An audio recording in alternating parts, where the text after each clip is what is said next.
Hi, this is Tom Malloy. I've raised over $25 million for financing movies, produced at the time of this video 17 films, written 30 plus screenplays and options sold or made into movies 25 of those screenplays, and I've starred in a bunch of movies, so I'm an encyclopedia on filmmaking. Today we're talking about distribution contracts and specifically what to look for. Now, we have an entire course on Filmmaking Stuff HQ that's called International Sales and Distribution, and that literally dives into every aspect of contracts. But what I want to talk about today are just the 4 things that you should be looking for in any distribution contract. And the first is the percentage. What percentage goes to the sales agent or distributor, and what percentage goes to you as the filmmaker, or you and your collective producing partners as the filmmakers.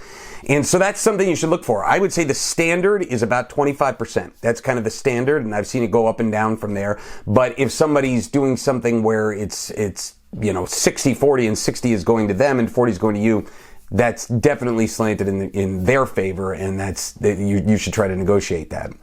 The other thing is expenses. Expenses are obviously extremely important to know. How much are they charging back to the film? Because in any case with a sales agent or distributor, there's going to be expenses that they have to put out there. Maybe they have to make a trailer. Maybe they have to make a poster. They have to do QC on your film. They have to deliver the film to platforms or theaters or wherever it is. Those are going to be expenses. At the same time, there may be foreign sales when they take them to markets, when there are physical markets, and those are expenses where they're printing something or they're running ads for the film, printing things in catalogs, printing posters. Any of those things could be charged back. So you need to know what those expenses will ultimately be. And the second part of that is you would like to try to cap those expenses. So whatever they are, you put a cap on it so it just doesn't run away. And, as your film gets more successful, the expenses start going up. That would be a bad case scenario. So you want to make sure you have a cap on what those expenses should be.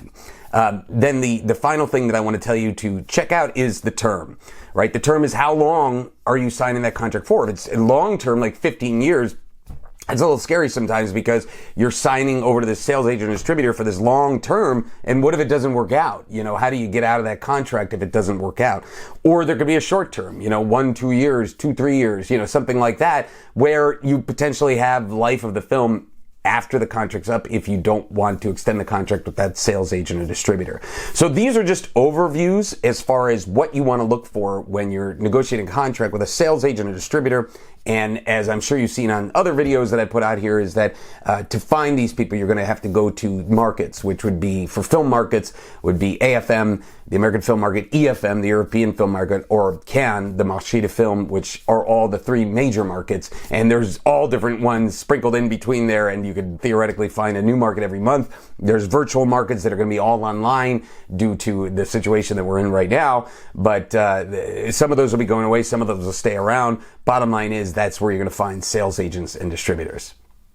If you want a free PDF on the quick guide to film funding, check out the link below.